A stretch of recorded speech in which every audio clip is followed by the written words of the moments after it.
Call to order the June 3rd meeting of the Arlington Redevelopment Board, being recorded by ACMi. Before we get started this evening, I want to welcome our newest member, Rachel Zemberi, and thank you. We look forward to working with you. We're glad that you've taken this on and to have a full board. So, welcome. I'm glad you're here. Welcome. Thank you. First up this evening is environmental design review for 191 Broadway, docket number 3598. So that public hearing is now open. I'll have the applicant come up, introduce yourselves for the record, please, and walk us through the project. It's a heavy chairs. Welcome, Ms. Zemberi. My name is Robert Anesi, and I represent the petitioner, Arlington Annual Clinic, Inc., and the principals of the petitioner are Dr. Jennifer Schickler and Dr. Catherine Cole, and they're seated right here. They're raising their hands, so you know who they are. We're here for a petition under environmental design review. We currently operate a veterinary operation at 191 Broadway. The building and the operation has been there since 1975. Dr. Schickler is a graduate of the University of Pennsylvania with 20 years experience as a veterinarian. Dr. Cole is a graduate of Tufts University with an experience of 10 years as a veterinarian. They also perform surgery, by the way, and that's not that usual for a lot of veterinary operations. They don't want to take that on because of the responsibility, but they do take it on and they do it. A lot of their clientele comes from the immediate neighborhood. They have built up a following over the years, and I would dare to say and deign to say that since 1975, there have been no complaints about the operation of the veterinary business at that location. It's in a B2 zone. It abuts an R2 zone. We are proposing to acquire the building next door. 191 is the building we're operating. We want to acquire the building at 189, which has been operated as an electrical company for many, many years.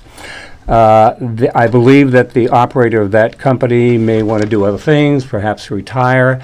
This happened in a very fortunate way for the doctors. They were looking for alternative accommodations for some time. Could not find them. They looked in Arlington. They had a deal on one particular piece of property that fell through. And all of a sudden, they woke up one morning, and this opportunity presented itself. So we have a contract with the seller, and the contract calls for a closing date of July 15 of this year. Essentially, what we would like to do is expand the operation into the 189 building as well. Monty French is seated to my right. Monty is the architect. Elizabeth Driscoll is seated to my left. She is the designer. They've been working on this project for a lot longer than I have been, and they've been through some of the deals that have fallen through that have not materialized as well. With respect to the details as far as the building is concerned, Monty will talk about those. I can say to you that the hours of the operation for the business would be 8 a.m. to 6 p.m. Monday through Friday. We'd be open Saturday as well, 8 o'clock till noontime. We basically have no parking presently at 191. We are not proposing, but if we get the deal and acquire 189, we're going to pick up 5 parking spaces at that point, which is going to be a decided improvement to the business operation.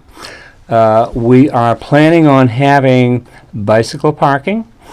We are planning on having 6 bicycle parking spots on the exterior of the building. We only need 5 based upon the calculations that planning has come up with and my own calculations as well. We are also going to have 3 additional bike parking spaces in the interior of the building. Those would be primarily used for employees. The parking spaces that we're contemplating having, we would think would be short-term parking spaces. Why? Because again, they're on the exterior and they're going to be used by people coming to and going from the veterinary clinic during the course of a day. We believe that this operation fits in nicely with the neighborhood, and Monty's going to show you in terms of what we're doing as far as the building is concerned, how it's going to actually fit in nicely in the neighborhood. We're not expanding the footprint of the building in any way. We're not looking for any zoning relief beyond environmental design review. Why? Because it's a good use in the zone, okay? We're allowed to have this use in the particular zone. And again, we've been there for many years without a problem. With respect to the site itself, we're not going to have any additional impervious area. We're not talking about any stormwater management plan because, again, we're not adding to, we're not increasing any impervious area. We are going to have a dumpster. Monty will talk about that in terms of the location of the dumpster and perhaps what we're going to be doing in addition as far as screening and buffering as far as the site is concerned. We believe that this is a good project for the site. Again, it fits in nicely, I think, with the master plan and the concept for a small retail type service operation. That's exactly what this is. It primarily serves the neighborhood and will serve the neighborhood. Yes, you're going to have people from outside coming in as well, but most people who come to the clinic are going to be people from the surrounding areas, the surrounding neighborhoods, that kind of thing. So again, we think it furthers the overall plan for development in the town. And with that, I'm going to have Monty get into what the plans are going to be all about. Thank you. So what I'll do is I'll start off with the existing conditions just to pick up where Bob left off on the 2 buildings and the direction that we're headed. So the top images here are of the clinic as it is today. It has the inset entry here. They have another door off to the side that leads to their storage area, but that's on the face of the building, and we're going to improve that condition as the design progresses. The lower row of pictures here are of the abutting building that they're going to purchase at 189. That's the building that they're going to expand into, and that also brings along the parking space on the side. You can also see that there's a dumpster there. They already operate with a dumpster, and we're going to maintain the dumpster as well. And then along the side of that building, you can see that there's a whole series of doors, garage doors, man doors, double man doors, and we're going to improve those conditions as well. These are just the existing condition elevations along Broadway. So you can see the existing facade of the clinic and the building next door. There's no really good connection design-wise across the 2 buildings. They look like 2 very different buildings. And then the side elevation that you can see from the parking is also visible from the street. So we wanted to really address those from a urban design aspect and also tie in a little continuity between the 2 buildings so it looks like one facility. So moving forward,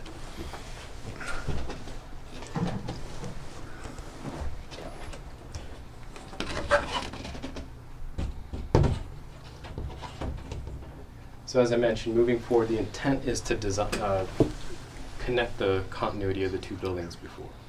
So in the existing 189 building, there's 2 kind of large window openings that we want to maintain and work with. We're filling in a door opening that's here and using that rhythm of the windows to work across the facade to tie it all together. And then also creating a new entry point here and then recessing the door here back so that it's not swinging onto the public way. Other elements that we're using to tie the facade together are just reparging the existing CMU that's on the facade and painting it. We have paint sample colors here. And then new windows, new door systems, and using a bit of a color panel system above the windows to help kind of enliven the facade a little bit. Also with a small awning canopy over the entry that helps signify the entry and also give a little sunshine to the entry. We also have signage. Right now it's being proposed as a cold rolled steel metal sign that is water jet cut. We ensure that that fits within the bylaws of the square footage of the signage. And then some lighting for pedestrian access. Along the side of the building, we filled in some of the doors. We've kept 2 of the doors and then 1 garage door at the loading area. And then again, because it's visible from the pedestrian way and from Broadway, we're proposing a few design elements over the facade that is going to be reparged and painted. Again, maintaining the CMU, but just cleaning it up, painting it, and then adding these steel cut panels with silhouette cuts of animals to, you know, it is a veterinary clinic, so we want to kind of give inclinations to that.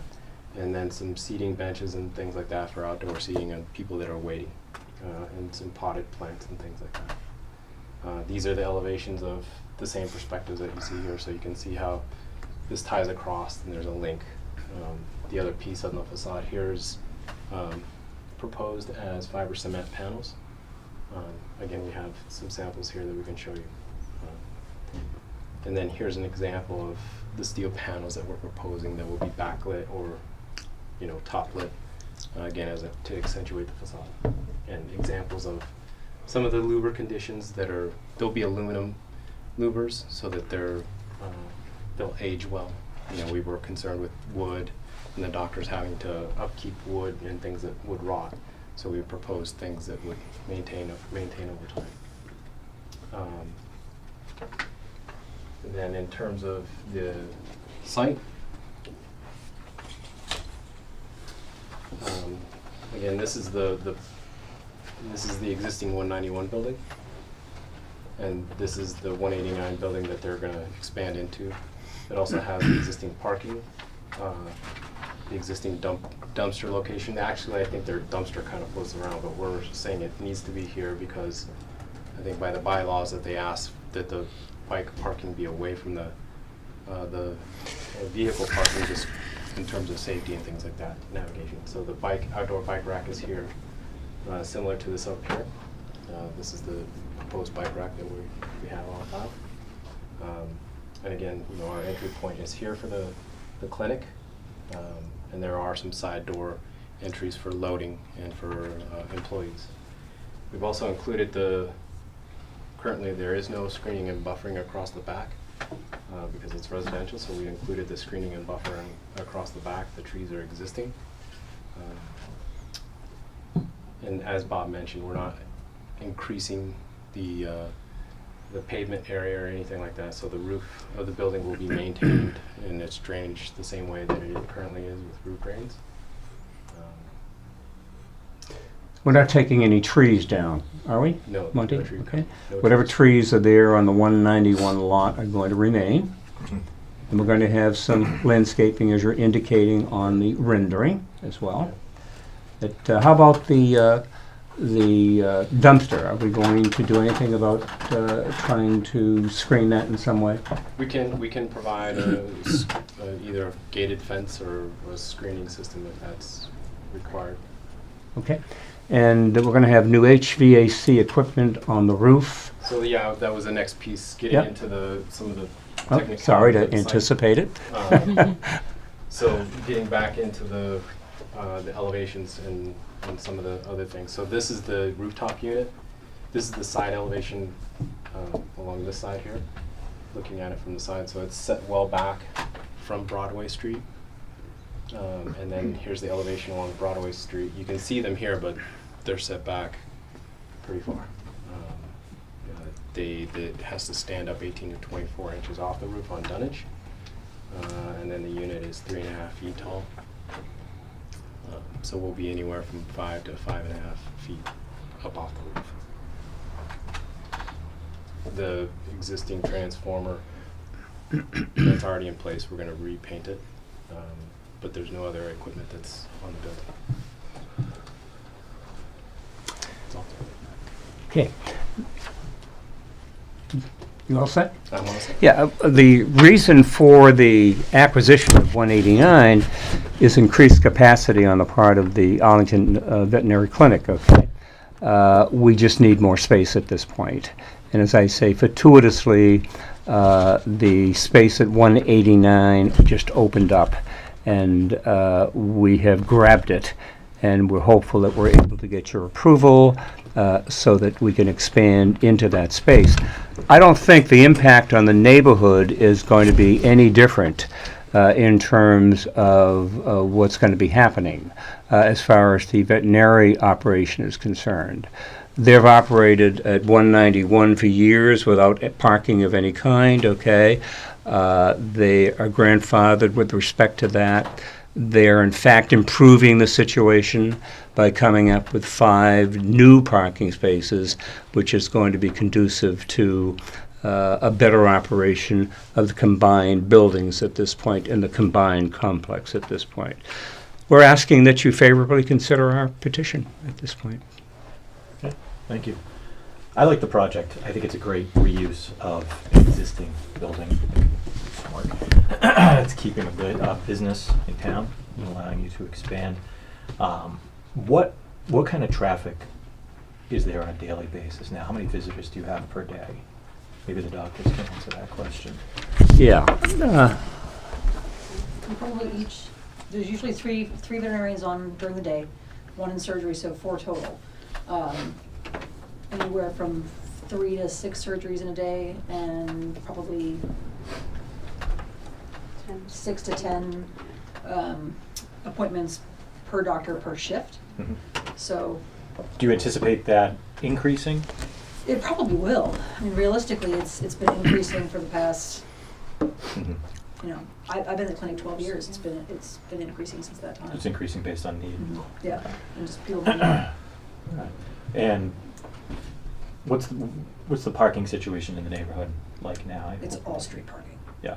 And what are the street parking spaces? Are they limited by time? Some of them are. So actually, right in front of us, there is no time limit. Okay. Which is interesting. Is what it is. Across the street is 2 hour. A little bit farther down Broadway is 2 hour, and then parallel to Broadway is Warren, and Warren has no time limit. Okay.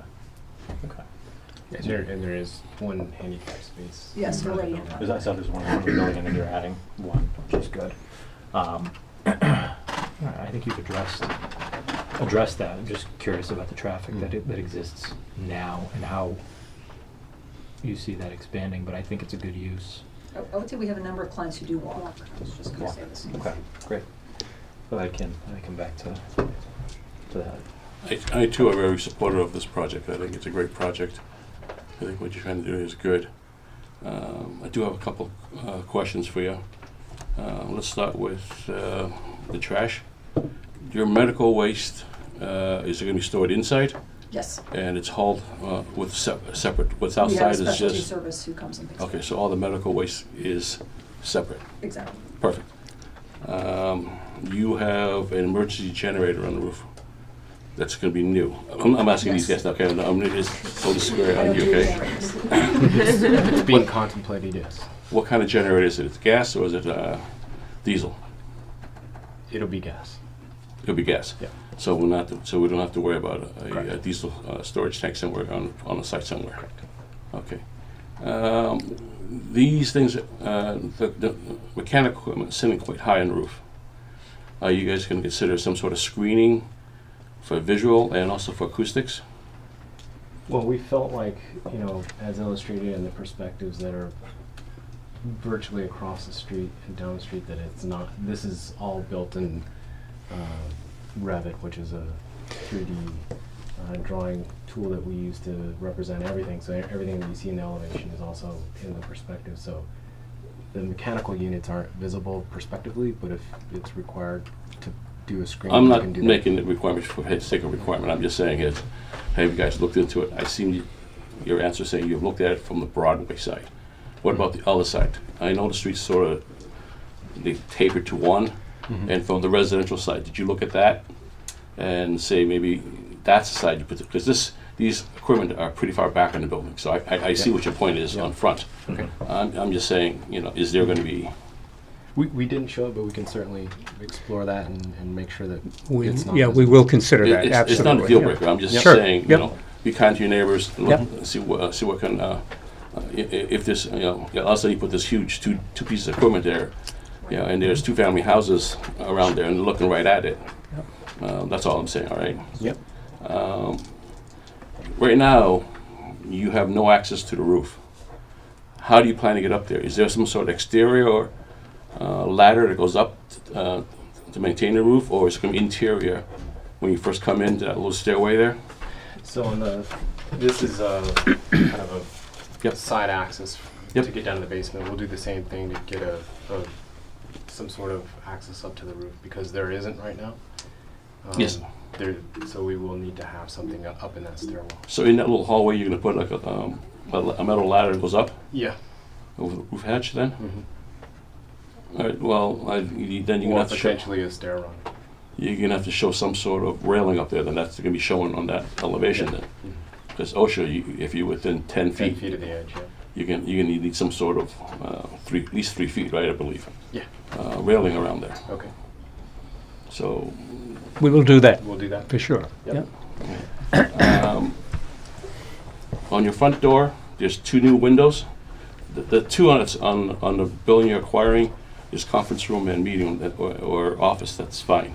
But the one to the right is what the dog waiting room is. We have planned right now. This one right here?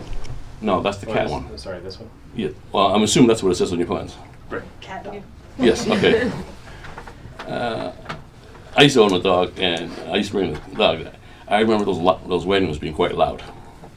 And you're adding these windows. The old place had these high windows way up top, and you didn't see what's inside. Is there some sort of acoustical thing you're talking about, those windows? Or, To protect the dogs? no. Or you, It's For sound. for sound, I mean, as people walk by, yeah. Soundproofing has been taken into account for the interior part of the plans, and it can be taken into account for the wall, for the window. for the windows. Okay. So, because that's just something that's added as you're walking by. You never experienced Yeah. it before because Right. you had all these high ceilinged walls and you had clear stories. But now Good point. Yeah. I make a good, I like your windows. It's nice. Yeah, It and it's opens good up. for the dogs too, actually. Okay. Fire truck comes roaring down Broadway. Okay. Protect the dogs too. So windows, units, trash. That's all I had. I think this is a very good project. If you address some of those concerns, we'll do. I think We will. very supportive of it. Great. David? I also generally like the project. It's a nice reuse of the existing structures, and I like how you're tying both buildings together, and I especially like the ability to keep a long-standing business here in town. And I also want to recognize this is the first application that's come before us that is attempting to comply with the recently passed bicycle parking requirements that town meeting added to the zoning bylaw. So I appreciate your efforts in that regard. That codifies some of the efforts that we've engaged in informally over the last couple of years to improve bike parking at projects around town. I did have a couple questions about that. With respect to the racks you've selected, I think the Darrow swerve racks those are nice racks, and that's a good choice. I'm a little concerned about where you're proposing to place them, especially since that's the parking lot. Because as cars maneuver in and out of the spaces near where the dumpster and the bike rack propose to be, I'm a little concerned that as they maneuver, trying to get pointed out towards the exit, that they could potentially back into the bike rack. So it's also generally better practice to have the bike rack relatively close to the entrance. Mhm. So you might consider, particularly since it's an attractive rack choice, putting it right next to the door, up near the front. And I think that would also be out of the path of the maneuvering cars. And with respect to the interior racks, I do appreciate that you do have the inside racks and are exceeding the required number. I did note in the draft report from the planning department there was a concern with the type of rack selected, in that it requires that the bikes be lifted, which again this is one of the new requirements in the bylaw that that the bike should not have to be lifted into the racks. So I think So I backed off of that because of the fact that we were complying, okay, but, you know. So I think my request would be perhaps work with the department Sure. to maybe find an alternative that complies with the bylaw and Right. works in your space. Yep, we can do that, yep. The ones that aren't required, these here, Uh, you want to change those to, Well, technically, the racks that are proposed don't comply with the new Right. bylaw. right, but The three, These- the these three. two. Not, Oh. not those, not those. Those are fine. The Okay. ones in Yeah, the the three. parking lot, Yeah, yeah, the ones inside. so we just got- have to deal with the fact that they have to be lifted. Okay. And Yeah. the suggestion is that the new bylaw indicates that they should not be lifted, so we can talk about that and Or- talk to Jenny Or we about can that. get rid of them, like, Yeah. if we can't Yeah. fit it. Well, I wouldn't want you to not have No, no, we'll the have interior them. racks. We'll have but- them. But I have to we'll say have that them, yeah. you can see the plan is like getting extremely tight, so Yeah. I want to make sure that we fully consider. I understand, and I do appreciate your efforts to work with the department on this, because, like I said, you are the first project to be operating under the new requirements. So it's a new experience for Yeah. all of us. Yeah, well, I mean, we'll definitely endeavor to see what we can fit back there. Okay, for sure. Gene, go ahead. I don't really have anything to add to what my colleagues had to say. I do have a question, though. What's on the roof now? Anything? Nothing. So where is the equivalent of what you're going to be putting on the roof? Where are those things now? They have a small air handler that's in the basement of the space, but it doesn't meet the capacity of the new space and requirements for airflow and circulation that they need. And also, the space downstairs is not suitable for something like that. We wouldn't want to use that space down there. Yeah, I agree. It would be nice to have them screened from the Okay. neighbors with something to at least dampen the sound that those things can make. Actually, I had one more question. Mm-hmm. So, is the landscaping strip at the back of the parking lot that you're showing, is that being added or is that existing? It's being added. Right now, the asphalt goes right up to the fence, but Mhm. the bylaws call for screening and buffering along residential properties. And there's some planters you're proposing right along the building No, so there? the or- planters that we're proposing are here. Yeah, These right, guys along the the building. But this is all planted buffer, so we would have shrubs and mulch. And that's really the only opportunities you see for increasing the amount of green space around there, given the constraints of the site. There is a tree out on the corner here. It's pretty nice. It's in good shape, so we'll Mhm. maintain that. And then that's why we did want to try to find some opportunities for green space, and that's why we tried to incorporate the side planters along here, Mm-hmm. you know, and then that coupled with the the trees and the planter beds across the back. But everything else is right out to the sidewalk. So unfortunately, we did, I think in our discussions with Jenny, we thought, the bench out here would be a nice touch to, if there's a pet out there or something like that, that they can rest for a second. Time out, huh? Yeah. But, unfortunately, that's the part about inner city buildings. Sometimes they're right out to the, property line and there's no opportunity. Yeah. So we did try to capture as much as we could. But if you see something that you think might work, you can certainly look at it. Rachel? I too think that you've done a great job at marrying the two buildings, and I appreciate many of the material choices that you've made too. It looks like you have the louvers that you've added. You're planning the Fortina product, Yep. which so that'll be the wood look. Yes. Correct. Great. The only question I had is really about the signage. Okay. And about the reflectivity of that, given that you have currently the gooseneck lighting shining on that. So I don't know if you could speak to whether you're looking at that being a matte or a polished finish.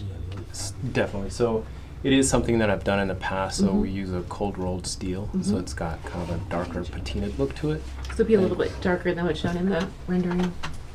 Yeah. Or it's- more there's a like in simple- the. there- Okay. Yeah, there's a similar application in real world here. Okay. But, the renderings are, you have to forgive Sure. me, they're not exact, but and then there is a Sherwin-Williams product that we add to the panel that it is a matte finish. To knock it down so Yeah, it doesn't reflect the exactly. lighting. Okay. And adjust the panel. Great. The only other question I had, because the sign is a little bit closer to the secondary exit as opposed to the main entrance, was whether you were planning anything on the doors there, or how you Yes. are otherwise indicating the main entrance. So I think that there has been discussions about branding signage. So, the doctors have a logo that we would like to Sure. incorporate in the windows and at the door. That also would be an additional piece. Great. That they'll probably have the hours and things like that. Typically what you would see on a storefront. Great. Thank you. Okay, anything else? All right, I'm going to open it up for public comment. Members of the public have questions, please direct them to the board. The board will direct them to the proponent. If you just have a general comment, that's fine. Raise your hand, I'll call on you. If you're behind the signs, I can't see you, so you have to come out, please. State your name and address, and please be respectful and polite. And so if there's any public comment, I'm happy to take that now. Yes, ma'am, back. My name's Catherine Hinton, and my address is 36 Warren Street. So we're the property on the other side of the fence. And so a couple of things I just wanted to clarify. I'm glad the trees are staying up. We don't have a problem. I don't think with the greenery along the edge of the fence. The dumpster, if it's not going to have medical waste, like what kind of waste will be going into it? You answer. So that's question Usual. one. Is that usual trash? Usual office Yeah. trash. Trash. Yeah. Like Sure. Paper and Yeah. lunch Yeah, I was boxes. gonna say, like a lunch. And the air conditioner on the roof, that one is concerning me because we have like a back porch and we have like a lovely sound of birds in the trees right now. I don't know how loud this thing is gonna be on the roof. It's directly where we look out of our window and where we're, trying to get the natural sound. And so is it gonna be like some big loud noise all the time? Yeah, and we have a patio on the other side of the fence as well that we try to enjoy. So I'm concerned about noise and smell, I guess, those two things. And we're going to address that. Yeah. There shouldn't Yeah. be an odor from the machinery. We will certainly address the screening as discussed with the board. We'll come up with some options to screen it from the residential side and Right. and every other side that requires it from acoustical standpoint. You just put some kind of like buffering thing around Yeah, it that there's traps the certain noise? kind of methods you can use to help attenuate the sound and direct it up and out rather than across, which will help tremendously. Did you have another question? Okay. Go ahead, sir. Hi, good evening. James Chen. I'm here with the butter from 38 Warren Street, Mr. Chen. Just wanted to echo 36's concerns about the mechanicals and the aesthetics about it, along with the noise. Okay. Thank you. I think we're gonna work with the department on that, I think, okay, if that's the, I'd be okay if with that's that. the wish Yeah. of the members of the board. We're certainly gonna work with the Specifications department on that. Of the equipment Yep. as well, Mhm. to make sure Yep. that it's in compliance with the acoustical Yep. requirements. Yep. Yep. We have a preliminary, but we haven't done full engineering I yet. So. figured as Yeah. much, so yeah, Okay. we can follow up. Sorry. And also the new design doesn't have anything on the back of the building. Is there going to be additional windows or anything being implemented to the back? Currently, there are windows back there, but they're going to be maintained, and it's CMU. Again, it'll just be parged, repaired, and painted. There's no new openings being cut. I think actually we're filling in 2 openings, but no new openings and no exotic materials whatsoever. Trying to keep it simple back there. Other questions, concerns, comments? I have Go ahead, Nate. a follow-up. On the, so the fence, it's kind of an older wooden fence. It's not very strong or anything. And so the greenery that's going to be planted along the fence, is that just shrubs that are coming up from the ground, or is it something attaching to the fence? Or No, this is describe that a so. little bit? This is a 5-foot buffer that goes along the fence. So we'll have low plantings and mulch beds and things like that. We're gonna fix the fence. We're going to fix the fence. At least I don't know if you're directly behind us We're now. or- directly behind you. So that Like, that's that's our dilapidated fence. fence. Yes, that, Are that's you- our that right fence. there. Are you- We're gonna we'll fix on our side. We'll fix it, and that way you know whatever's on left on your side, you guys do what you want to do. But I know the whole fence line is a disaster. But fix it how exactly? I think so. We don't want dogs sneaking out, so we need to have some kind of barrier on our side, so that if there is a dog back there, it can't slip through any holes. I see, so like strengthening the Mhm. fence, making it Mhm. not have cracks. Yeah. You're here or here? There, where you're, right, where you, no, where you, the second. Oh, we're talking about Oh. the other side. So I think this where you is the balance the side fence where where the the fence is dogs are. getting repaired, right? Yes. Yeah. Oh, And you're over here. We're 36, yeah, where you're pointing right now. Our fence is not that bad, it doesn't Oh, have no, holes. the dogs, we were talking about the The other dog one. one's bad. Oh, okay. We gotta fix it. Okay. Thank you. Anything else? All right. So, any other questions from members of the board? All right, so we can go ahead. Just an observation, in several paragraphs in the draft report, I think there was some confusion about We- 189 versus We 191. recognize that, paragraphs 2 and 3, there's a reverse of the addresses. Okay, so okay. we- I just wanted to we'll make clean sure We we understand. clarified Yeah, that. I had That'll talked be to Yes. Jenny about that. administratively for the special permit itself.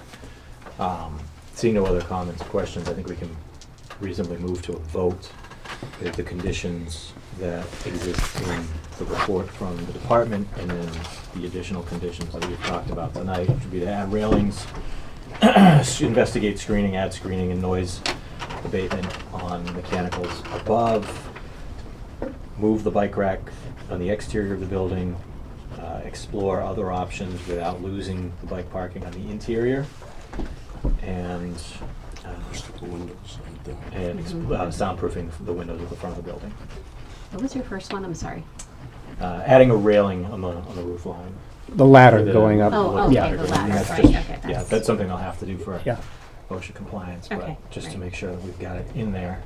So, So also, for any additional window signage or branding and hours, you'd need to return to the department for Yeah. that. Right. And potentially the board, depending upon what you're proposing. yes. And then that we will work together on the acoustics and the specifications for the equipment that's being proposed. Yeah. And is that something where we can communicate? We can directly? communicate directly. Yeah. And, did you say the screening around the dumpster? I did not, Okay, but I think that's probably worth looking into. okay. And then I had a question, just when you were talking about the silhouettes on the side of the building, I know that example has a backlighting. That's not what you're proposing, though, the backlight, or will those be backlit? These are front lit. That's from just the ground. illustrative, but I mean, the ones that you're proposing, will those be backlit? No, these are, so we've got the lights up above. The lights are above, okay, just making sure. Because I think Okay. if we backlit it, it might get. Okay, that's what I thought, I just wanted to clarify that, okay. I don't have anything else. Okay. Okay. Move to approve of the So motion? conditions. Second. All in favor? Aye. Aye. Great. Thank you all. Looking forward to seeing it. in Appreciate progress. Thank you. Good project. Very good. Thanks, Bob.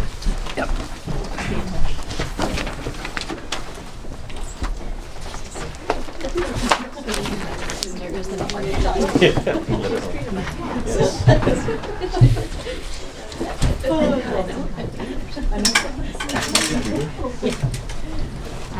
So Patrick's gonna need to set up, he's gonna plug in over there. How long is he gonna take to set up? I don't know, but that's him right there. Hello.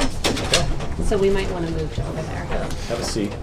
I'm gonna slide Or you want, I can go out of the way. over Can I here. just stay? You can Yeah. stay. If I'm up here, is, Benson?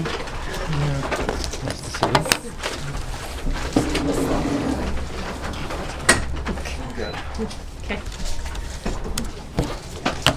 Is that an HDMI at the other end? Oh no, it's one of those.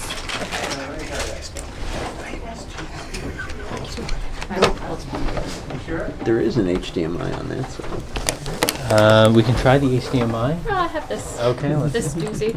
let's see. All right, so we have construction of the Egerton Herbert Green Infrastructure Project presentation by Mystic River Watershed Association. Once you're set up and ready to go, you can introduce yourself and begin. Thank you. for coming. You're welcome. So it's my first time using the new equipment, so just bear with me. So we're not HDMI. We are computer. No. Sure, so it's right. Sounds okay. I just don't roll backwards, right?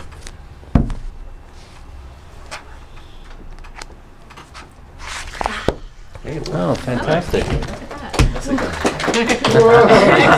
So And that's all. easy. Now let's go home. This only All right. test of the equipment.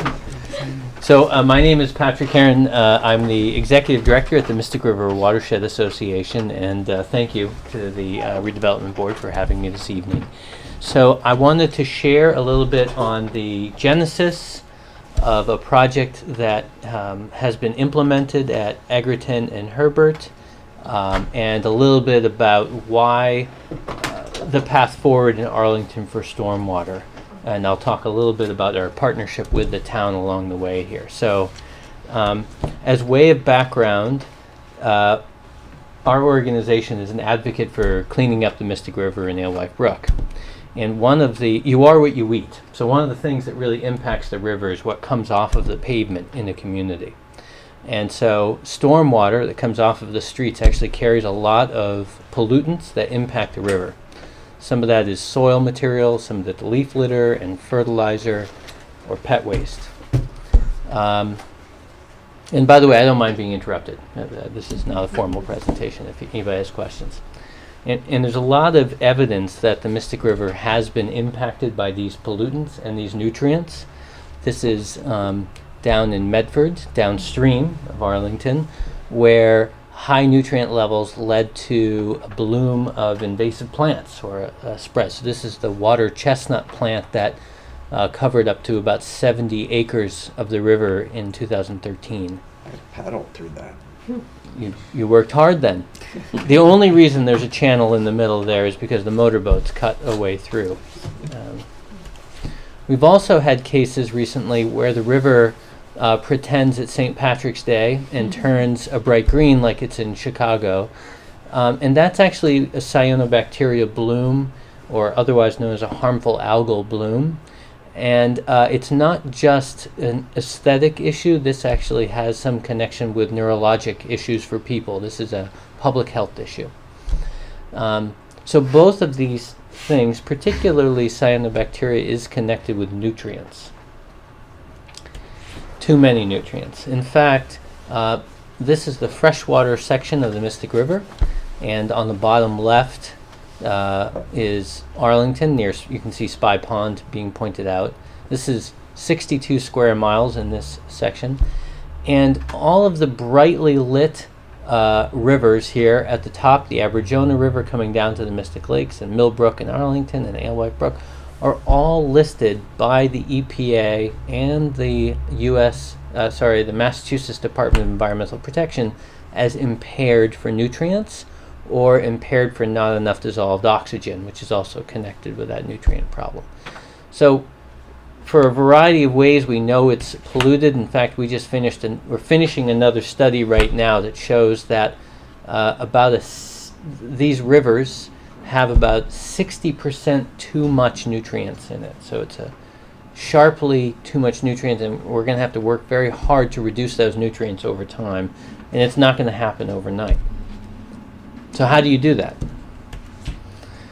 And those nutrients, by the way, coming back to Arlington, they come from everywhere, and the best predictor of where your nutrients come from in a community is actually pavement, where you're most paved over, because that's the area that transmits that water directly to the river about as quickly as it can. It doesn't have a chance to go into the ground.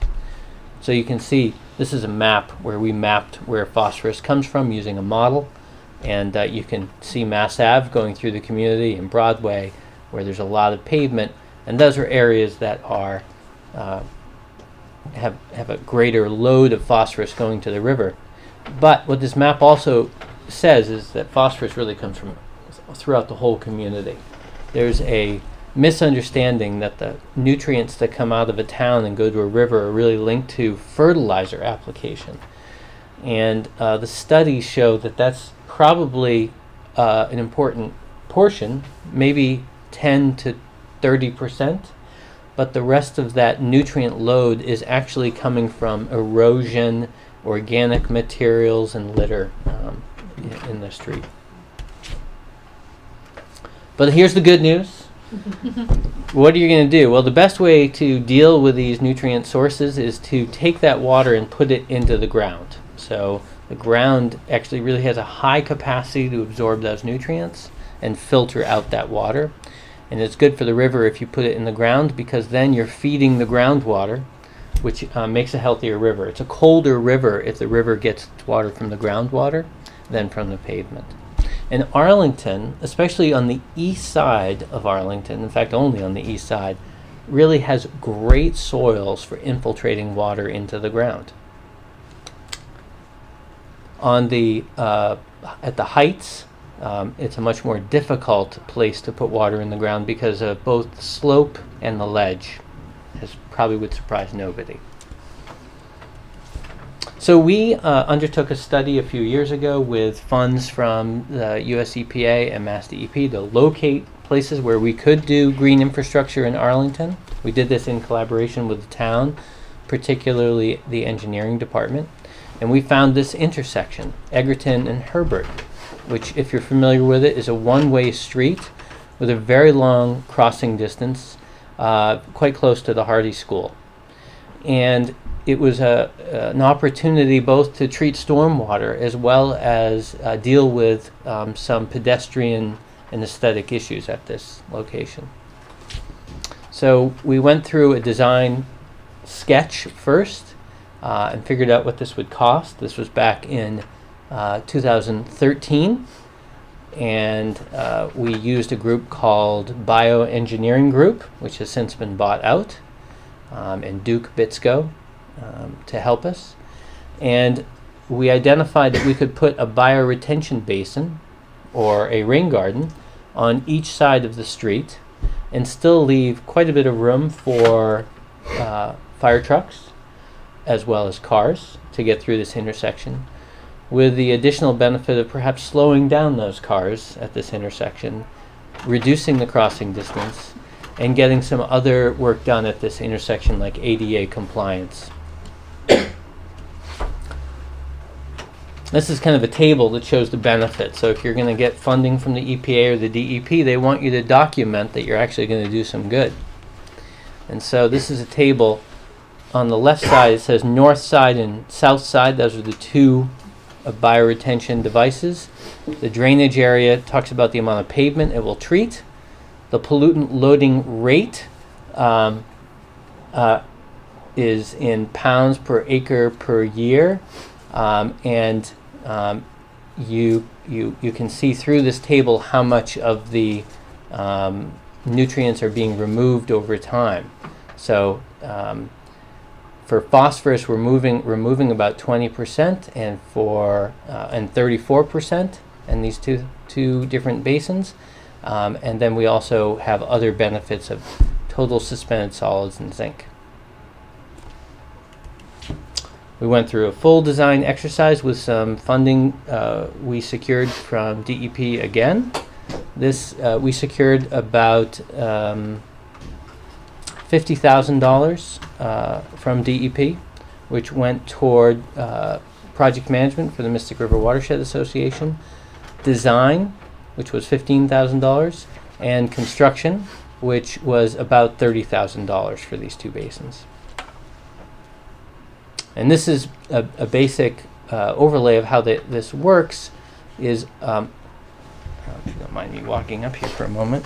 Oh, we have a pointer. Oh, pointer. Technology.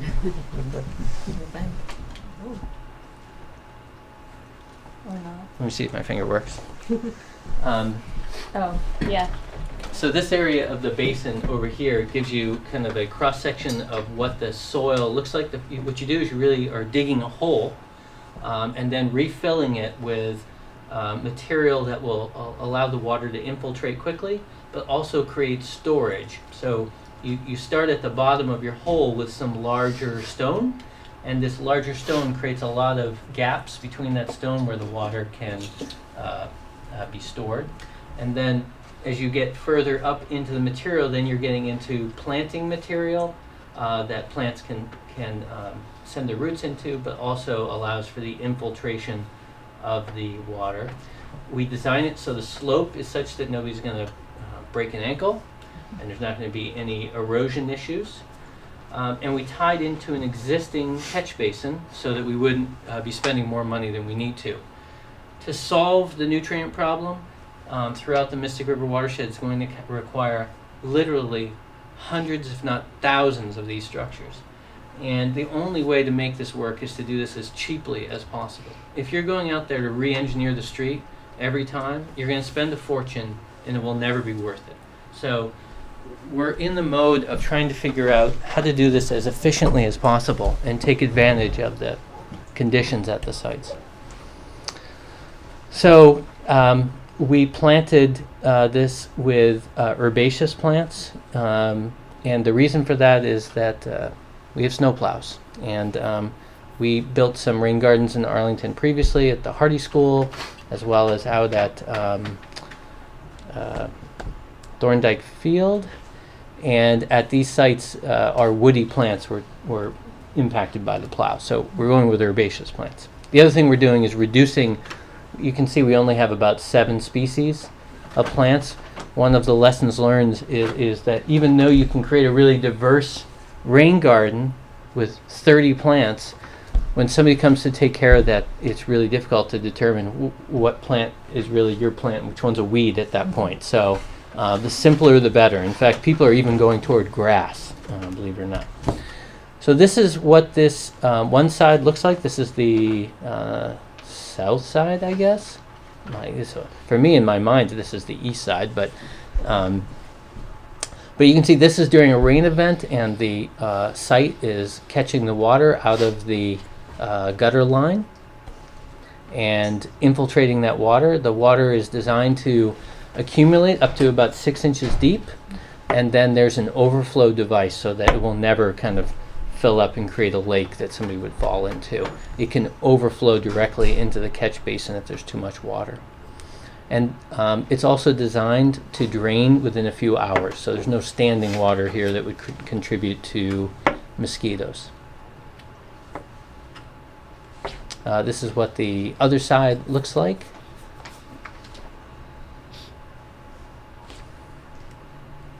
So we were really happy with the outcome at both of these facilities. It did what it was supposed to do. This is what the street looked like previously. This is what, while the pictures are not identical, you can see that it's really decreased the crossing distance. It's slowed down the vehicles. There wasn't a parking problem here because you're not allowed to park within 30 feet of the intersection anyway. So to date, we've heard only positive responses from people, and the town, through the engineering department, has made a commitment to taking care of this, and our organization will help. And we couldn't do it without amazing staff in Arlington. I'll note Emily arrived halfway through this project and has been great. And Wayne Chenard on the left, your town engineer, he's really passionate about green infrastructure and working on these problems. So he's been really fun to work with, and he has this very strong interest in this question of how do you do this really efficiently and make it worth your money. So we have applied for a few more grants to try to keep doing this type of work and learn from that experience. And I think a few other communities will be learning from these experiences as well. This is this is what we did at the Hardy School a few years ago as well, which has stayed in pretty good condition as well and done the job that it should be doing.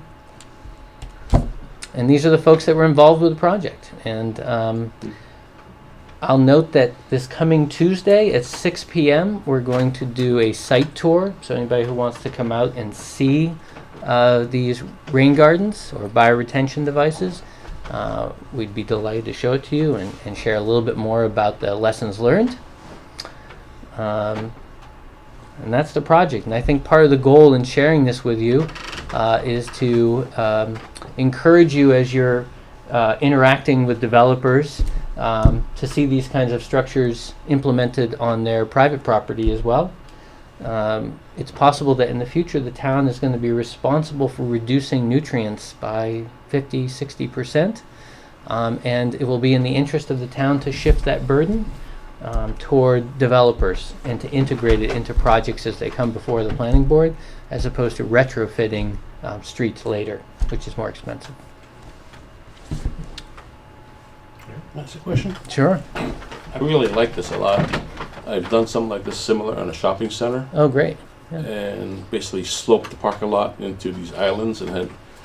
But if we were to say encourage future development in, say, in Arlington, what kind of resource can we have to say, go look at this, and this is a good standard to use, this is how it should be made?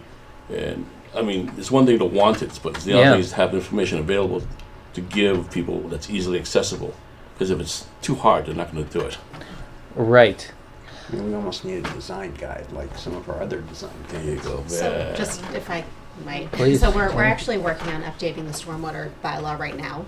And one of the things that we're investigating is all of the bylaws, all of the policies that are currently in place, and then also updating basically like it's not called the design guidelines or anything like that, but it's essentially the best practices guide that will be updated and could include things like this as a model of how we want to see things done in the future. Yeah, and I'd add that the Massachusetts Stormwater Handbook is being updated perhaps. And this has been a very long delayed process, and Jean's probably been poking them as much as anybody about this. Not recently. Not recently. So within 18 months, hopefully there'll be a new Massachusetts Stormwater Handbook with some of those resources included. The prior Stormwater Handbook did not really have much in this way, but as you see other states moving forward, they're starting to include standard design details in those guides. So we're hopeful the state will do the same. But I'm going to take note of that because I think that's a great question. Well, the big thing is square footage. See, we had a square footage of, say, 60,000 square feet of parking space. Yeah. How much square footage do we need for this retention? That's how we're going to sort of look at it and say, well, you got 10 cars parked there, it's so much square footage. Is there enough space left over to do this? And there's this little sliver here that we call green space, or something like that, you know. Well, there is a new rule that actually impacts that 60,000 square feet. What's an acre? I'll just pick a number out. I'm No, sorry. no, but the point is there's a new rule in the MS4 permit that the town is under, that if a site is developed or redeveloped of an acre or more, it requires that developer to infiltrate 1 inch of the water on that site into the ground. And so there's a rule in place once you get at scale. Yes, and most developers, they go ahead and use the wear culvert and put it underneath the park garage, and they don't do anything what you're talking about here, okay? Yeah, that's It's true. a totally different thing. Yeah. I mean, Yeah. that's kind of what I was thinking about when I was asking about how much new green space they were creating in that project we just looked at earlier tonight. Because here you've got a project that's looking to reclaim a little bit of pavement from an existing parking lot. And, you know, I'd love in situations like that the default is to do something like this wherever we can. So say something to tell them how to do it. Yeah. Well, Yeah. but you know, right now, all we do is say, go to the Department of Public Works and get their approval on whatever your stormwater plan is. And sometimes it just turns out to be put in a big basin underneath the parking lot and then feed it back in slowly. So it seems to me the locus for this, in a lot of ways, needs to be public works, saying, you know, that's not the rule anymore. The new rule is to do the rain gardens and the bioretention gardens. So once we complete the new stormwater bylaw, that'll actually provide this board and other boards and commissions with the proper guidance about how to prescribe any of the things that we're talking about, any solutions. It might not provide the exact design model. That might be in consultation with the town engineer who's in the Department of Public Works, but I think that that will actually help this board in the future, and it is to comply with MS4. That's over a period of time, of course, but the first thing that we're looking at is the stormwater bylaw. And we're looking at other opportunities to collaborate with Mr. Griffin. We're already doing that actually through a collaborative that's already in place, and then other initiatives to work together. I'll note the good news and somewhat the cautionary news is the good news is that you don't have to build these very big. It's actually, if you have a rain event on the street, it's actually the first 0.1 inches that carry about 90% of the pollutants down the street. And after that, the water becomes much cleaner. So if you can't put something really big, that's okay. If you still capture the very beginning of the storm, you're doing a lot of good for short money. Now, there's no miracles in life, and these things do need to be maintained, and they stop working if you don't maintain them. So getting people to build them is a good first step, but it's also requiring commitments that they're going to maintain them as well. So, How much trash does this thing collect you know, on that street corner? for winters, example? Winters hide a lot, and probably some neighbors have cleaned up a little bit. I think we're going to find out more this spring. They tend, our experience is that in residential areas, these types of structures get taken care of somewhat by people walking by and neighbors. This is their street. If you build this in a commercial and retail area, people feel less ownership over it, and they tend to collect more trash. What does road salt do to it? The plants that we choose are salt-tolerant species. So the salt tends to stunt growth, but the water, the future rain events end up washing that salt through those very porous soils, so it's not a permanent effect. But I will note, because you asked about salt, that our groundwater and our river are increasing in salt every year, and it's a significant issue for the health of these rivers. So. Got a good intersection for you to look at. Do you live? Hit me with it. It happens to be on my street. Yeah. That's how these projects happen, by the way. What street is it? It's the intersection of, it's Franklin at the intersection of Lewis and Phillips. What's interesting about this rain garden here is that if you go down the next block and the next block after them, the geometry of the streets are identical. And so it provides an opportunity to install bioretention basins at those sites with much reduced engineering costs, and a lot of lessons learned at this site, because this didn't go perfectly. It looks good now, but we learned some lessons along the way. So this is one of the things we just applied for a grant for, is to replicate almost exactly, as much as we can, these exact bioretention 2 blocks down on Eckerton. So. But this is good. We'll put it on the next grant. Thank you. Thank Appreciate it. you. Very good. Thanks, Patrick. Good to see you. You too, Gene. Thank you. Put my head in front of you, Carl. Display. Thanks, Patrick. I'll see you. All right. So moving on. All right. Property portfolio update, Jenny. So happening? the board should have received my memo in the packet, which is regarding the lease between the board and the Arlington Retirement Board, also the ARB. I have a hard time confusing that, sorry. So the Retirement Board lease actually expires on June 30th. We already talked about the construction in the building.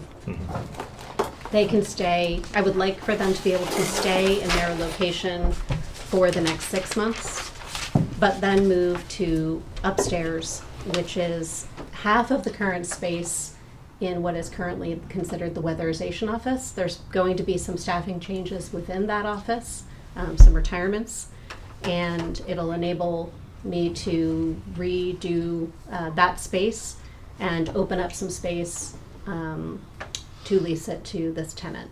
So I would like to be able to amend their lease term through an extension, keeping them in their current space through the end of the year, December 31st, 2019, and then moving them upstairs to half of the space, also changing the rent schedule as well in accordance with that. So they would technically have a lease term through June 30th of 2021. Are they okay with that? Yeah, the retirement board is completely okay with this arrangement.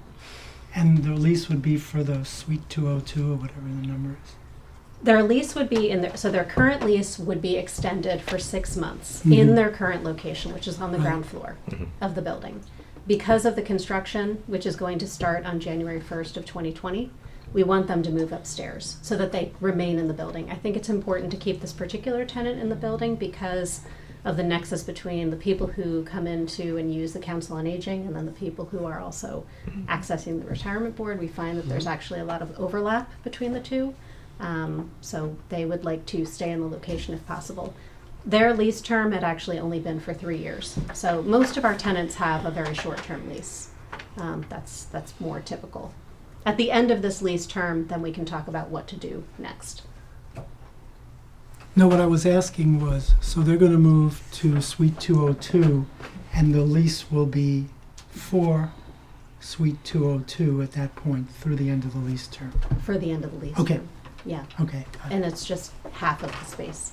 So I'll have Got to it. renumber it, 202A or something, Okay. and 202B. But yes, And how is the rent changing? the rent is essentially staying the same. It's just that they're going to actually be in smaller quarters Okay. in the new space compared to where they are right now. Okay. And they're okay with that? They so- actually they are okay with that right now. Right now, they actually have 2 extra offices in that space. That the ground floor spaces doesn't look like it would be, but it's actually a lot larger than the space that I'm proposing they move to, which is only 450 square feet. So their rent is essentially staying the same per square foot, which is very low, clearly. Okay. Okay. So motioned. Second. All in favor? Aye. Aye. Good. Okay, thank you. All right. So rules and regulations is next.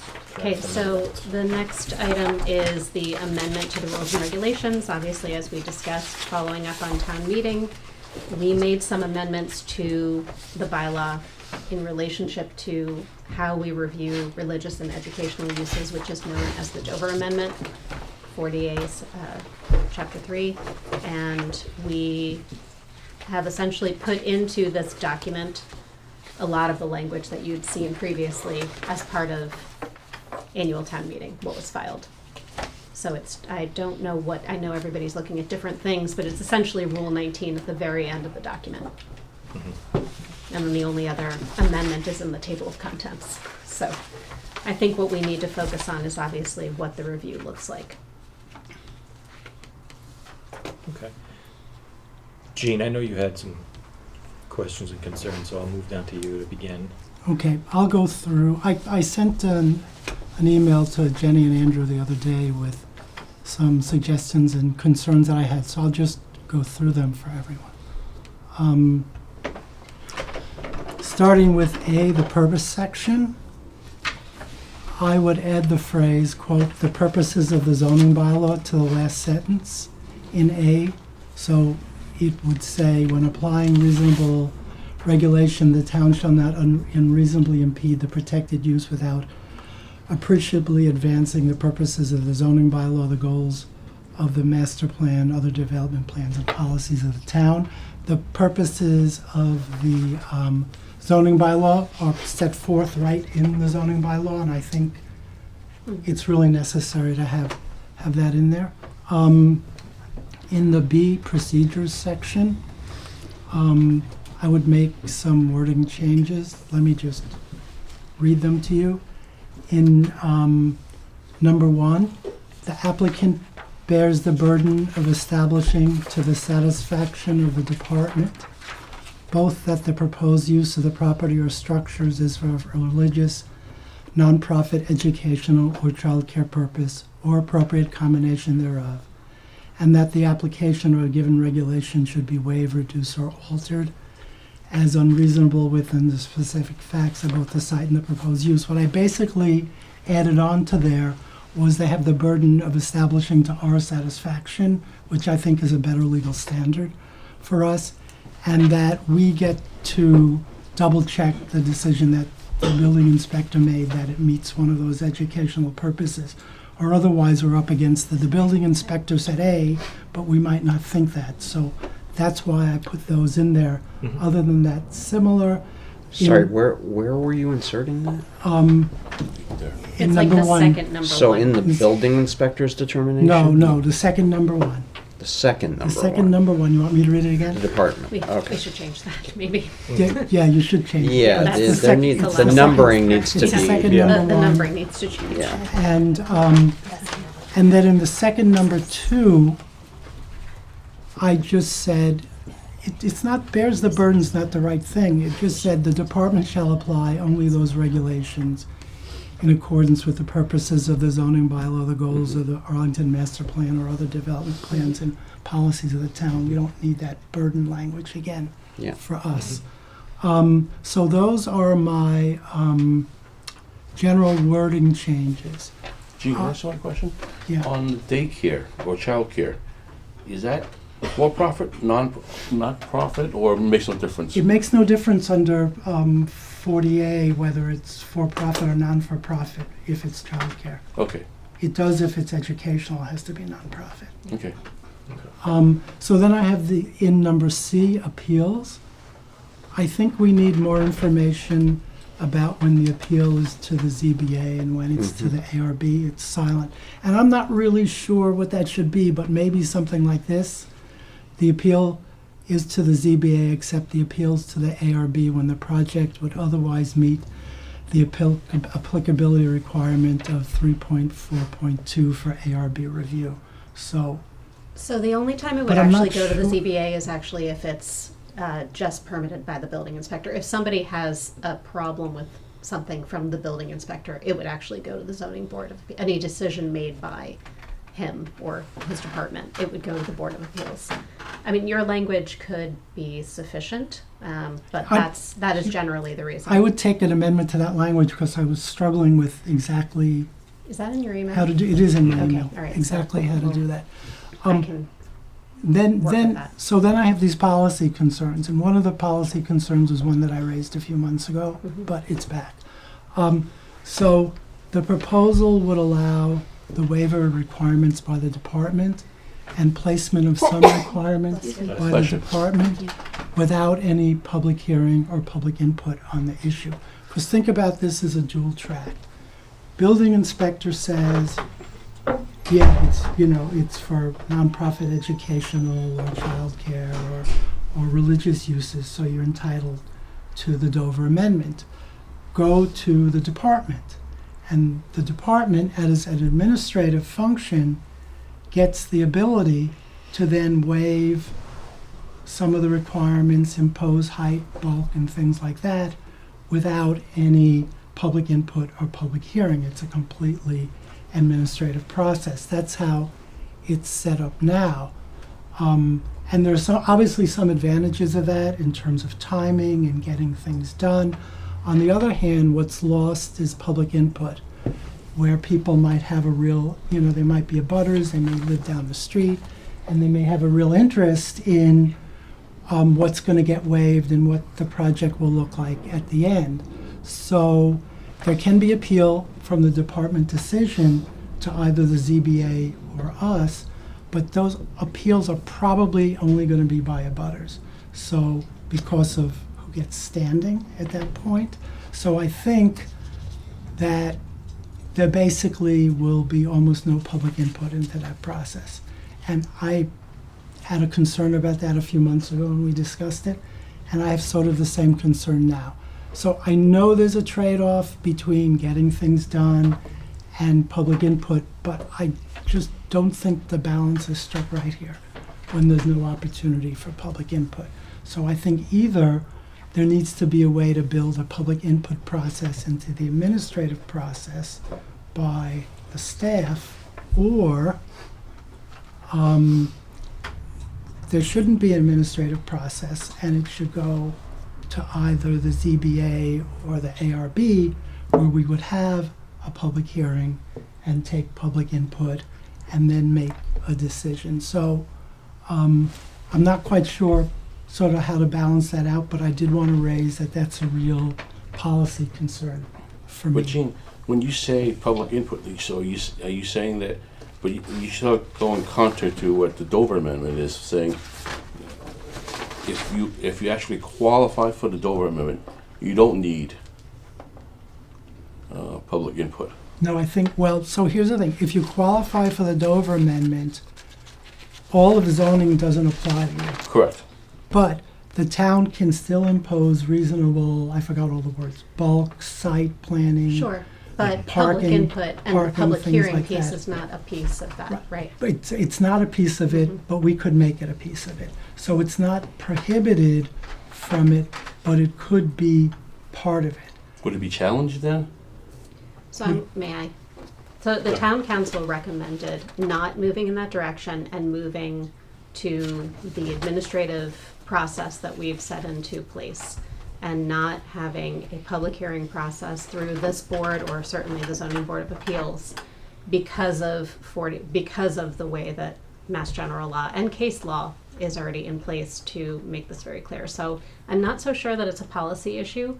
I'm happy to brainstorm ways to have to figure out how to handle this, but there isn't, if we notify people and tell them there's a meeting or a hearing, that is essentially the same thing as going through a special permitting process. How would we set the boundaries of who we would notify without, if we go through the current process, it's essentially the public hearing process. And then they're not actually filing and paying a fee of $500 for us to run the legal ad.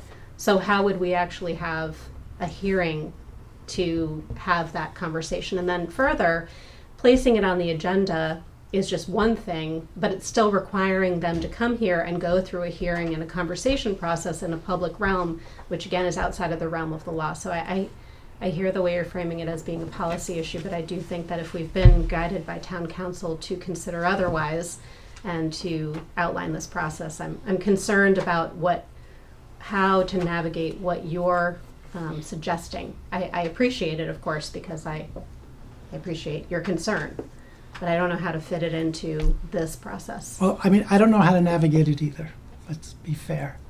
But I would be interested in a conversation with the town council as, is there a way to do it where there can be some level of public input before the decision is made. Maybe there's an opportunity for written comments when something goes to the department. I don't know what it is, and I think having at least one conversation with the town council, and if he ends up saying there's really no good way to do it, this process doesn't allow for public input, then that's going to be the answer. But I'd rather hear him say, yeah, let's see if there's a way that we can get some public input into this. So I think we can table the public input discussion for now and have that conversation with town council. Right. I think we all expressed some concern when we talked about this earlier in the year, that there be some discussion about the impact on abutters.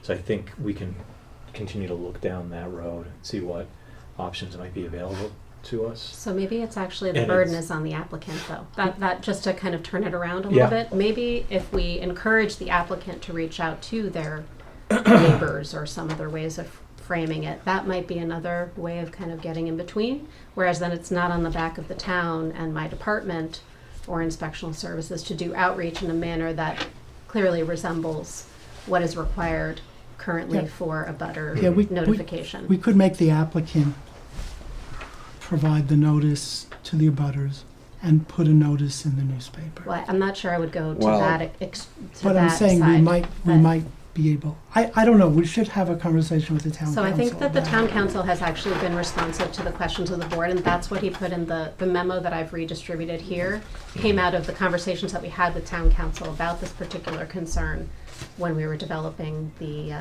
bylaw amendment during town meeting. I also shared your concerns with him again, and he told us to reference this memo that had already been provided. So I'm not sure there's more of a line that we can, or it is a bit of a gray area, but on the other hand, it's not. It's very clear in the law about what is required and what we can and cannot do.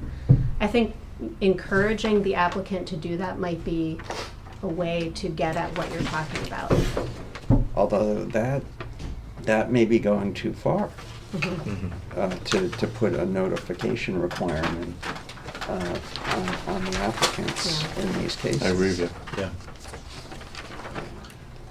Let's continue to look into it. I think, Gene, I agree with the rest of your wordsmithing changes, and I think we could probably adopt this. It's our rules and regulations, so we Right, can amend we can- them as needed and not. And the only other thing I mentioned is, we don't have any timing in here for when the decisions need to get made. And I just thought it would be helpful to put in timing. I put some suggestions in, but I just pulled them out of the air, the 35 days. But I do think when somebody files with the building inspector and has completed the application process, not like, well, give us more documents. No, give me the answer. But when the documents are all in, he should have only a certain amount of time. The same thing with the department, and the same thing with us if it goes to us on appeal. After that, the time frame's in 40A, so we don't have to worry about that. But Right. I do think we should figure out what is appropriate timelines and add them. So that was my other comment. And in our current administrative review, it's not in here, we do have those timelines in terms of how long we need people to respond and be responsive to us also if we're asking for additional documentation, but we can put that in here. Yeah. That's it. Good. Other comments, questions? Do we want to move to adopt these, or do we want to wait for further drafts? I just wanted to echo a couple of things. I mean, my major comments were, there needs to be, to fix the numbering in the procedures section so that you can actually accurately reference the subsections. Double ones. But the thing I was most concerned about was the appeals process and making it more clear, as Jean said, when you go to which board. Okay, I can work off of the language that Jean provided by inserting a couple things related to inspectional services. An appeal of the building inspector decision. I would move to wait till Yeah, I think we Gene's wait for the next questions draft. get answered before we adopt this right here. I mean, I think it's unclear enough, and Gene makes a good point, but this is we can't get our hands around this right now, and until we all feel comfortable, let's not do it. I mean, I think we're in a similar place on everything except that one piece. Yes. Yeah. That one piece. Yeah. So, when's our next meeting that we could reasonably discuss this at? Well, actually, when we were going to talk about the schedule is down in the agenda. Our next meeting is technically June 17th. Okay. It's not so far away, so if we could get an answer from the town council, we Mhm. could do this on the 17th. Or the 1st of July, one of those dates. Yeah, that'd be fine. Okay. Okay, we'll take it until then. Yep. Thanks. All right, agenda item number 5 is next steps regarding mixed use and multifamily zoning. Jenny, I'll leave that to you. Okay. So,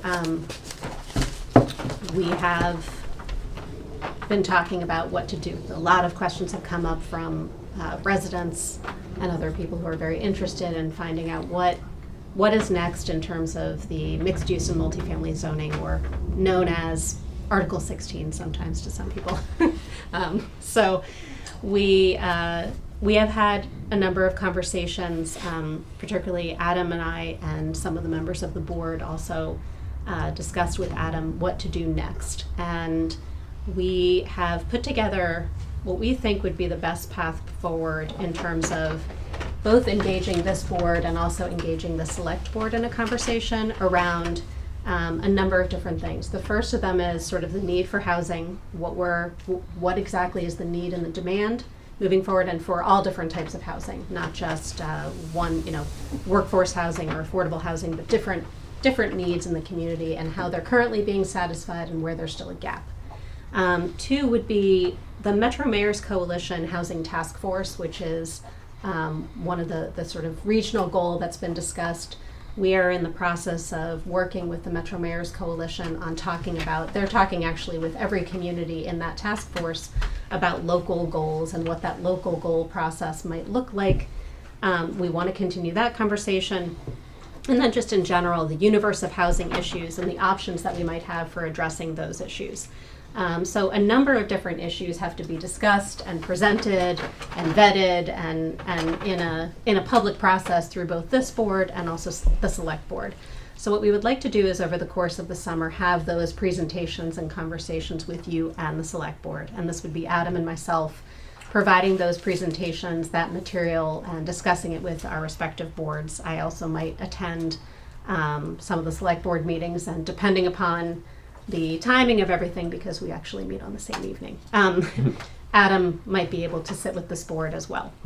And what we want to do is have that all culminate into a joint meeting of the select board and the redevelopment board sometime in September in the fall, to sort of have a summary conversation, sum up what we learned, what we heard, and review the options for how we could move forward. What's the kind of back to the universe of options and ways to address these issues. And that might mean, to address different needs for housing, to address commercial space, whatever, because we were talking about mixed use as well. But I think primarily we'll end up talking about housing in this conversation. And as part of that conversation, decide with the 2 boards a path forward. And that path forward would just be an agreement to move forward in some way at that point in time. It's not necessarily committing to this zoning or that zoning amendment specifically, but more a path that can guide staff on how we need to then move forward and what we need to put in place to continue that conversation. In tandem with all of that, Adam and I are also going to be meeting. We already have monthly meetings with all the department heads. So we're going to continue to have these conversations with my peer department heads, then also talk with other peer boards and commissions, kind of like we had that all land use board meeting back in the beginning of the recodification process, pick up that conversation again so that we can get everybody in the room talking about and understanding how we're planning to move forward, and then be able to hopefully conclude those conversations to talk about what types of warrant articles we would want to file in the future. I think that gets us to somewhere in the winter after all of those conversations, whereby at that point in time we can decide if we're going to file specific warrant articles, what further information is needed, what do we need to develop, who will help to develop those things, what impacts do we need to explore? We know that there were a lot of different conversations that came up during this past town meeting. And I think that then brings us to potentially requesting a special town meeting in the fall. Otherwise, we're stuck with the spring town meeting in 2021, which I think seems awfully far off for, given the fact that there is a large impetus to continue this conversation and keep things moving forward. But we can cross that bridge when we get there. I guess the other thing is we have a number of people who, like I said in the beginning, are very interested in this conversation, particularly residents who invested a lot of time and energy in these discussions. And I think that once we have a very clear sense of the path forward, then we can also talk about broader engagement strategies along the way.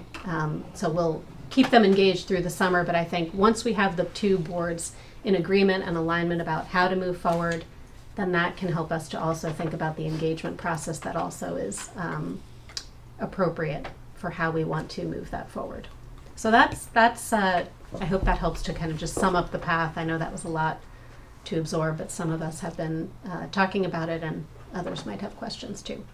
So did I miss anything in terms of those conversations, Andrew? No, I don't think so. Ken? Okay. No. Ken and I were in attendance at that meeting with the town manager. So I don't know if David, Jean, Rachel, you had any questions about this, or?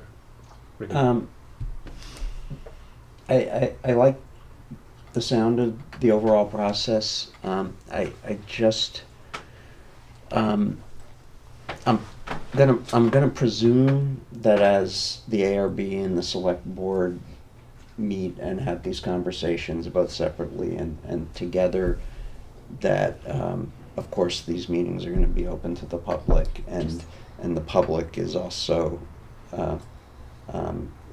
going to be hearing what's being discussed and presumably react to that, because you know, as we're deciding what the way forward is, I want to do that with the public kind of alongside of us, and not feel like we're choosing a path and then bringing the public into the process. They would all be public meetings, and we would have an open forum element to any of those conversations, and they're all recorded by ACMi, of course. The same way that our meeting is recorded, their meeting is obviously recorded. So yes, we would incorporate that into it. I think that's important for the same reasons that you do. I mean, I think it's a good way forward. I agree with David on the sort of the public process piece of it. I am just a little worried that if we just move forward on housing without some sort of parallel track on commercial, that we're cutting this all short. And I know it's going to be extra difficult to sort of manage both of those things, but I think we have to figure out how to have a commercial component too, so that if we end up going to town meeting, special town meeting a year plus from now, that we have a package that maybe focuses largely on housing but has some focus on commercial pieces too. So that would just be my thought about needing to figure out some way to do that piece of it also. Yeah, I agree with you on that, and I did express that to the town manager when we met. Yeah. Actually, Ken did as well. Rachel, I know you're new to this, but probably not unaware of what's happening. Right. And I actually would agree with your assessment that not losing sight of the commercial aspect of it is important. Yeah, I think it's very important that we continue to focus on that area of town and how to redevelop some of the areas that really do need some attention, some care. Yes.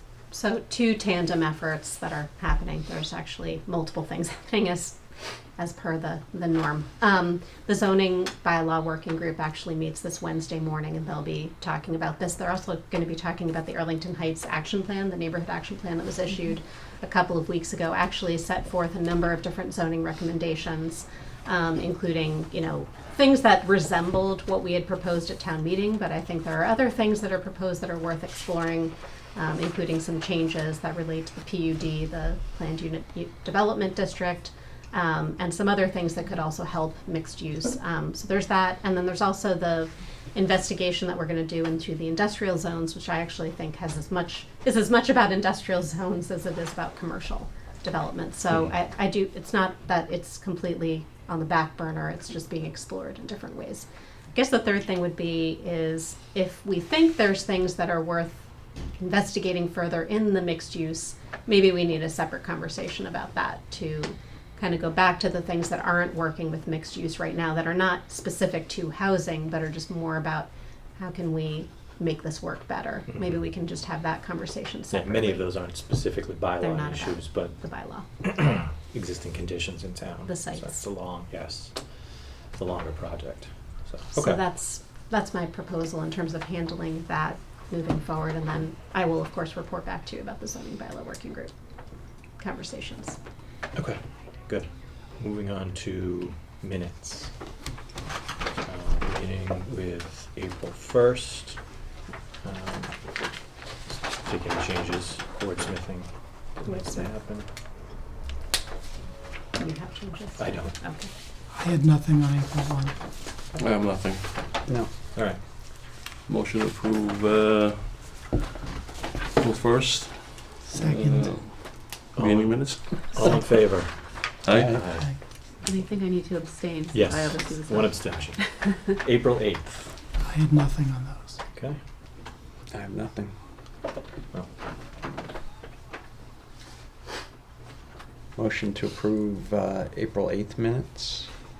Second? all in favor? Aye. Aye. One abstention. One abstention. And April 22nd.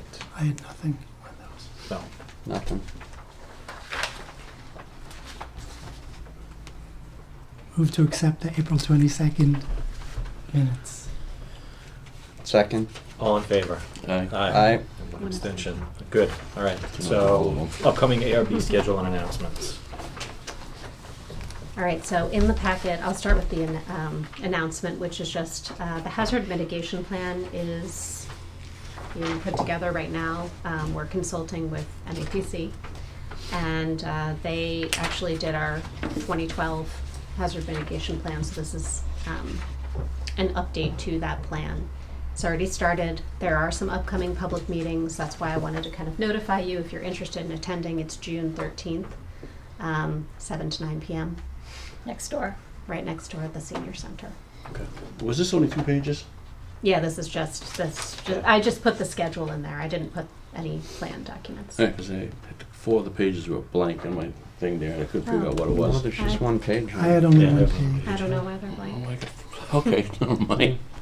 Yeah, there's just this one page in the Okay. schedule. Okay. So it'll be wrapping up next March. But Will there be any zoning bylaw changes that come out of this, do you think? I don't think that there would be zoning changes that come from this specifically. Definitely from the stormwater bylaw update. That is something that we'll talk about at a future Okay, meeting. but not from this, okay. But not this one.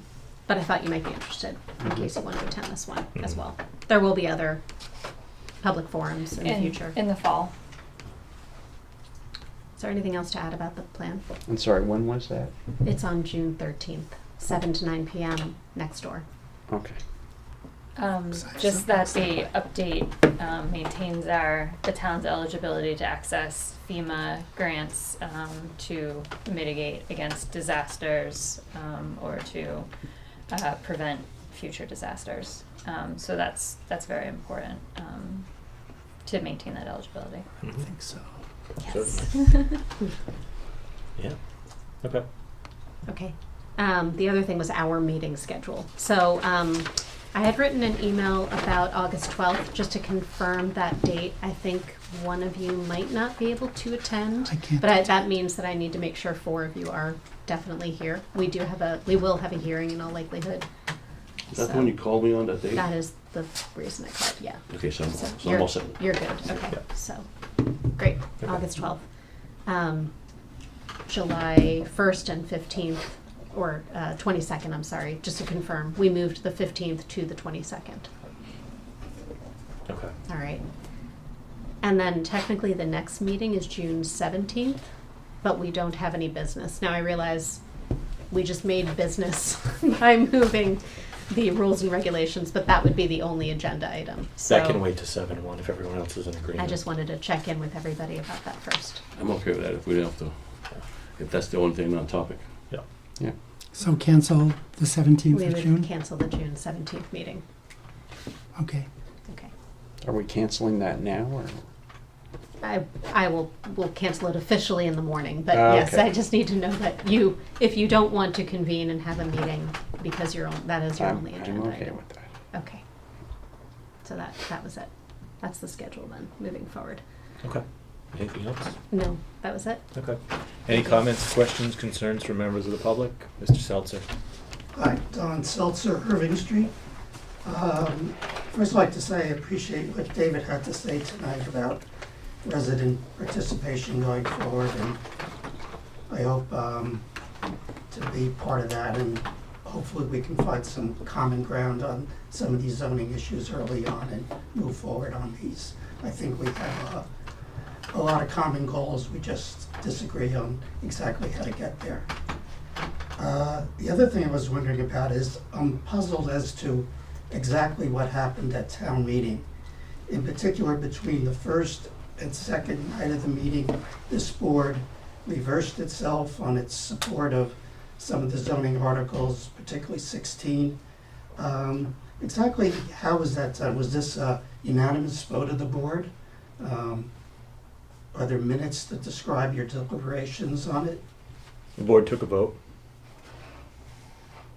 And when did this occur? It occurred at town meeting, prior to town meeting, which was an advertised meeting of the board since it's town meeting.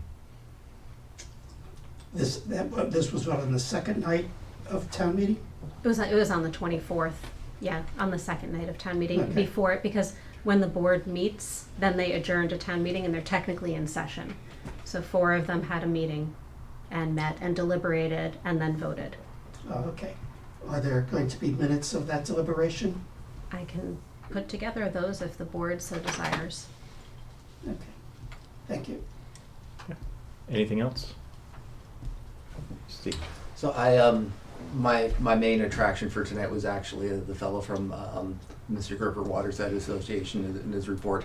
I was kind of floored when I saw his slide about East Arlington being good for infiltration, due to the differences in soil qualities. Unfortunately, the way that his map looks, it means someone kind of installed our town backwards. East Arlington being the place where, there's there's relatively less space that's not covered by buildings or roads or et cetera, et cetera. In terms of things going forward, I would hope that we can follow the guidance of reducing impervious surface and maybe revisit some of our residential parking requirements, which I seem to remember an audit from some years ago saying that they kind of cause a proliferation of impervious surface. I think it would be it wouldn't hurt to look at it. Thank you. But, it didn't surprise me that he said that we've got good soil for water infiltration in East Arlington, because if you look back at history, it was all farmland. Yeah. I think, in fact, celery was the major crop in East Arlington, or what was West Cambridge, I guess, at the time. Yes, we've got good soil. I could just speak to that. So we could you just state your name and address, Charles please? Hartshorn, Marigan Street, and we had a cobblestone driveway, and with stones, and we were flinging them all around with the snow, and we had it paved over, and then only learned afterwards that maybe that wasn't such a good idea. But I think it's learning about this, and maybe with some public outreach, we can let people know that there are options for your driveway, for your parking, besides just the hard flat top that's going to send the water right into the Alewife Brook. You can have other options. Yeah. It's interesting, my house, when I got it, had an asphalt driveway and water would pond on it and roll off. And it was falling apart, so at some point we had it replaced with concrete pavers. And the pavers aren't permeable, but all the spaces between the pavers are permeable. And it made a big difference. The water actually mostly went through rather than rolled off. It was interesting to see. also raised it up in the winter when everything froze. Yeah. I got a walkway that does that. All right. Anything else? Anyone? I will take a motion to adjourn then. Motion to adjourn? Second. All in favor? Aye. Thank you all.